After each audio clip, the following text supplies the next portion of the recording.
Welcome back to Football Pundits and happy Diwali to everybody who's tuning in around the world.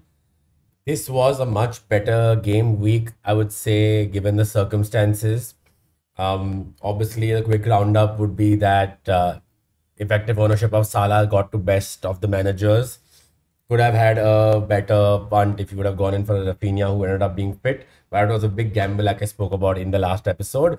I have a small green arrow from 1.4 million to 1.2 million in this last game week. Before we move ahead, please make sure whoever's tuning in hit on that subscribe button if you haven't already. We'll talk about a few differentials. You can consider this game week, just the general transfers and team selection tips going ahead. Obviously, we have the international break on the horizon after this game week. I have two free transfers because I didn't make a single one last week. Hoping to make a few um, this tactical moves before the international break. I may choose to actually just use one of them and keep, and hopefully have two more after the international break. But let's see how that goes. Obviously, I've tried to do this episode as late as possible to give you injury updates so you have all the information to make an informed decision. I'm going to quickly now just show you what my team looks like. So I have McCarthy in goal, Alexander Arnold, Chilwell, Livramento, Son, Salah, Rafinha, Townsend, Wang, Wadi, and Tony. I know I Cancelo's on my bench over here right now. I have Cancelo on my bench right now. Sorry about that. You may feel the Indian Diwali bursting through the windows. Unfortunately, my mic is not working, so I may not be able to isolate all the background noise. I'll try my best. Obviously, I'm going to start Cancelo the way things stand right now, and I think I'm not going to play Livramento. I went with the double Southampton defense last game weekend that worked out, but I felt I was a little lucky. So I may consider playing Cancelo in there, especially with the fact that Walker's injured. I'm not really worried about another whole Zinchenko coming in with a rotation over there. United are down two defenders, so there are chances that Cancelo could add to those 3 assists he got midweek. So I think I'm going to hold on to him for one more game week and I will be starting him. But the players I'm looking to take out obviously are Townsend and Vardy. Vardy is someone I thought even with Leeds coming in, there's a good chance that I could take him out. So I'll just quickly show you what I was looking at. I have 0.3 in the bank, and I think Townsend's fixture runs are pretty much the worst you could have right now in the immediate two. You have Tottenham, City, Brentford, one which you could look at, but then it's Liverpool, Arsenal after that. So I think I am okay taking him out. Obviously, Smith Rowe, someone I spoke about a few game weeks back, but I chose to go, Townsend over him even on my wild card, and I regret it. Obviously, you could say some of his goals were lucky, but hey, fortune favors the brave. If you backed him and you did well, yeah, it's amazing because you would have definitely got a good rank gain from having him. So I'm considering keeping in Smith Rowe for Townsend as if I choose to make that one transfer. I could also look at, so there are a lot of other players you could look at in this price point if you are looking to genuinely have a cheap budgeted player, right? MBM was mostly fit, and I'll just show you Brentford's fixtures looking at Tony here right now. It's Norwich this game week, right? And MBM should be fit. So it's Norwich, Newcastle, Everton, Tottenham, Leeds, Watford, United, Southampton, Brighton. So not really the worst sort of fixtures apart from Tottenham over there. So I definitely say if you don't have Tony in there, I think MBMO still would also be a good fix for you this week. Removing Townsend and Gray maybe out of your team. Yes, they do add good value at that price point, but hey, it's a time. It's better to go more now rather than again have a price drop going ahead. Apart from this, apart from these players, obviously I'm looking at Jota. I had Jota in my team before the wild card. I took him out to get in Son because I had very low team value and I won't be able to afford Son or Tony, whose prices have gone up. Tony's now at 6.7. Son is at 10.3. I definitely would not have been able to afford them. So I made the move there. Now, obviously, I'm feeling a little off about Jota, right? Which is why I kind of considered maybe making a double move, which would be taking out Vardy and Townsend. Taking Townsend all the way up to Jota, and taking Jamie Vardy down to Jimenez. But obviously, there's Antonio, there's Jimenez there, right? Antonio doesn't have the easiest fixtures. We know they have Liverpool this week. Then they have Wolves, City, Brighton, Chelsea, Burnley, Arsenal.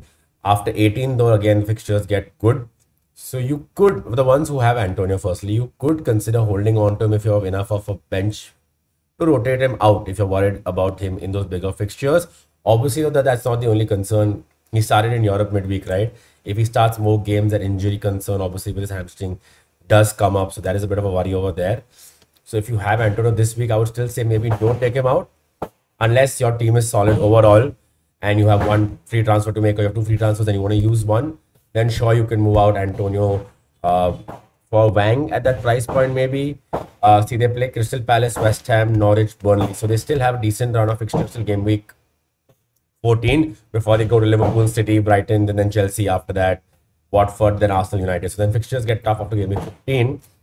But for now, it's still a worthy consideration. If you don't have Tony, then obviously, like I said, looking just at Brentford's fixtures, he would definitely be a good shout out. Yes, he's not got the expected returns, but if there was that time where I could say that he's going to come good, Norwich, Newcastle, Everton may be a tough one, Tottenham there, but then Leeds, Watford after that. It's a decent run where they could come good. So yeah, again, coming back to what I was talking about, just this one transfer, I could do Townsend to Smith Rowe, or I'm still see, the thing is, it's Vardy versus Leeds, so I do expect goals there, right? It's Chelsea, which is fine. We could come to that when I get there. Then it's Watford, Southampton, Villa, Newcastle. Before you take him out in game week 17, maybe look at Ronaldo again, look at one of the Chelsea attackers if they're back. So that's got me a little worried. I know I want to go in for Jota, obviously, because with Firmino's injury now, Klopp has said that he'll mostly be out for at least 4 weeks, maybe longer. They have West Ham, Arsenal, Southampton, Everton, Wolves, Villa, Newcastle, Leeds, Leicester, Tottenham. It's really decent amount of fixtures, right? Maybe though, see, if you have only that one move to make and you want to go in for a player, you have your Mbeumo's, you have your Rafinha's, then yeah, Jota is the player you could consider if you're done with Havertz. Now the news on Mason Mount is that Mason Mount had a wisdom tooth issue which led to an infection, which led to him not being able to eat. So he's not 100% fit, but he said he will be in the squad. He could be a surprise starter. Marcus Alonso is out for the ones who are looking at getting in Chilwell, but a little concerned. Alonso is out for this game week. He got injured in the last minute against Malmo, so Chilwell should be a safe pick for this week before the international break.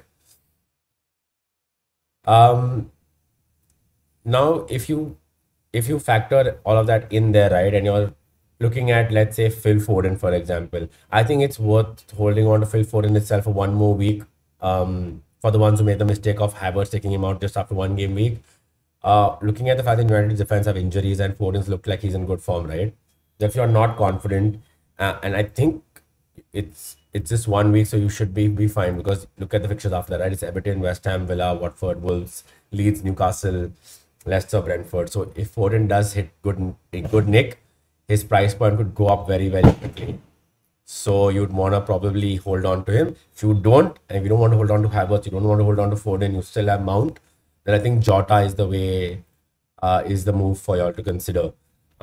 Just to highlight what I was talking about. Oops, sorry about that. Just to highlight what I was talking about, if I do end up making 2 transfers, let's say if I do go in for Jota, although I think it's under 5% chance that I'm going to make this move here.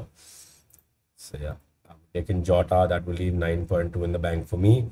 So obviously I would not want to do a Jimenez and a Wang. So in terms of options, it really does limit me, right? I'll probably have to then look at the likes. See, if a Calvert-Lewin was fit, would I would consider him? No, again, because the fixtures are just not there. So Richarlison, Calvert-Lewin, definitely not the options for me.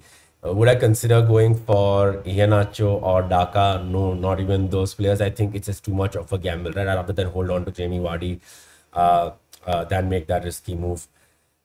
There was temptation for me now earlier this week. Sorry, there was temptation for me earlier this week to look at Callum Wilson again. Brighton, Brentford, Arsenal, Norwich, Burnley, Leicester. Till 17, they have a decent run of fixtures, or Saint Maximin. So that was something that I was looking at and I was considering. Sorry, I'm just having a little issue with the visuals moving back and forth. So if there's a little distraction there. I apologize.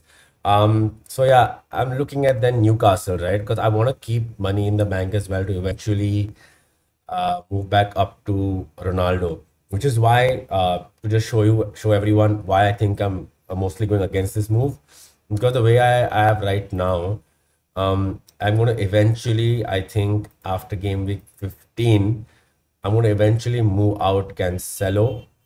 Uh, Chilwell only in case he's starting to get benched, otherwise not, because again, after United in 13, it's Watford, West Ham, Leeds, Everton, Wolves, Villa, Brighton, till Liverpool and City back to back with Tottenham in 21, 22, 23. I think it's again a good run of fixtures. So unless he's being dropped, I would keep him in there. So I think Cancelo is the player I would target to get down to a 4.5 defender. Um, and upgrade Vardy up to Ronaldo or upgrade Vardy up to a Chelsea attacker if Lukaku's back. Also target those runs. So in to just sum it up again, if this week I had to make one transfer, I'd look at getting in Smith Rowe or MBMO for Townsend. I would hold on to Vardy just because I showed you what complications arise from taking him out. Not really the best options. I mean, look, Antonio is a tough pick. He could get a goal against those sides, like right, but I just don't know if I'm comfortable rotating him out and then uh, starting with just Son, Salah, Rafinha, and let's say I get in Smith Rowe there. I'd rather just keep it the way it is right now and use two free transfers after the international break. Maybe make that early move and take out Cancelo if he's not worked out 3 game weeks in a row. But obviously, United is a tough fixture to make that decision on. It's more to do with the last two fixtures. Feel a little unlucky. I know I was almost considering going for Rudiger on the wild card. I would have definitely had more points over there. But Everton, West Ham, Villa, Watford, Wolves, Leeds, like I said, the fixture run does get easier. So it's very tempting to even hold on to him. But if I must target getting back, going up to a Lukaku or getting Ronaldo back after the tough run of fixtures and for United, that's where I see having to make those changes. I want to hold on to my Tottenham players because it's look at that fixture run. It's Everton, Leeds, Burnley, Brentford, Norwich, Brighton, Leicester. Spoke about this earlier, right? It's Palace, Southampton. Till game week 22, apart from Liverpool, they have really a good fixture run. So definitely want to get in on Son before that. Is there a case where if United are struggling a little bit and just getting in that one goal here and there, Ronaldo not looking too sharp, and Spurs under Conte pickup, you could also possibly, going back to last season, consider the Kane's on double up, but that's too soon to figure right now. If you have Ronaldo and you want to take him out and you already have Vardy, can't make those moves midweek, right? Sorry, can't make those moves in your midfield. Is Kane worth a differential shout as striker? You never know, right? Why not? Because, like I said, the fixtures are there. New manager, it's Antonio Conte. He's at 12.1. Don't think he'll be cheaper than this season. You could go on from Ronaldo to Kane for the next few weeks and take that shout out, right? His ownership right now is just about 7%, 6.8%. So you could make gains if you've gone in early on him. But yeah, it is a big risk doing that as well. I'll just bring up Ronaldo's. So after City, it's Watford, Chelsea, Arsenal, and then from 15, it is a very, very good run all the way up to game week 27. Just look at those run of fixtures, right? So Ronaldo does eventually come in or come back in. If you're worried about the fixtures against Chelsea and Arsenal and this one against City, you can't make a move for Son. You could definitely look at Harry Kane over there. Now, I was obviously checking out Burnley's result against Brentford, right? And I didn't catch the game. And I saw Maxwell Cornet is the one player was looking very, very good. And a lot of people in the FPL community actually have been already talking about him. So it's not a new find, by me or anything. I just also saw that people have been raving about him for a couple of game weeks already. At 6.0, apart from Chelsea this week, it's Crystal Palace, Tottenham, Wolves, Newcastle, West Ham, Watford, Villa, Everton. Not really the worst run of fixtures. And he's had two back-to-back game weeks in which he's got goals and he's got an assist as well. Obviously, Chelsea is a tough game. Chelsea have been defensively just very solid. Yes, they're missing their strikers, but will Burnley be able to get past Chelsea? You could consider him, which is why I think for me, like I spoke about differential at 1% ownership, getting him in right now at 6.0. See, I have Townsend, right? I could go up to him right now, this game week itself, over a Smith Rowe. I just feel it's too risky to do it against Chelsea, though. But for the ones who are brave enough, it's a move you could consider. Now, simply coming back to captaincy, we've discussed this last week as well and brought it up in the start of the video.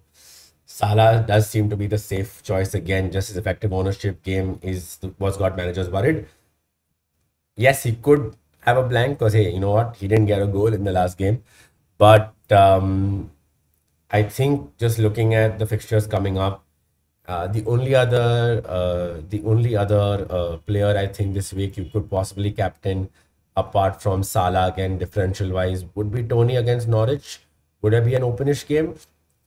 You could also look at Son versus Everton, with Everton having their own injury issues. Although Digne is expected back, but with no Doucouré in there and no Calvert-Lewin is still not back, no Mina there, so you could possibly consider looking at Son as well. But I think Salah is still out and out the favorite player over there.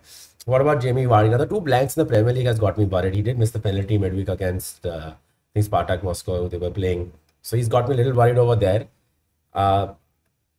Honestly, if I would really look past Salah a couple of minutes before the deadline, I think I'll probably move to Son or Tony over Vardy. But yeah, I think just looking at Salah's amazing season, it will be again a very brave call. The one reason why I'm not at 300 to 100,000 and at 1.4 million was simply just not captaining Salah. So again, fortune favors the brave, but sometimes you have to just be a little smart about it. Anyway, thank you so much for tuning in to this episode. Wanted to keep it a little short again. I think I've run a little over time, about 15 minutes. I hope you have a very, very good game week. Please hit on the subscribe button if you already haven't. Hit us up on social media. Happy to look at our team and help you guys out.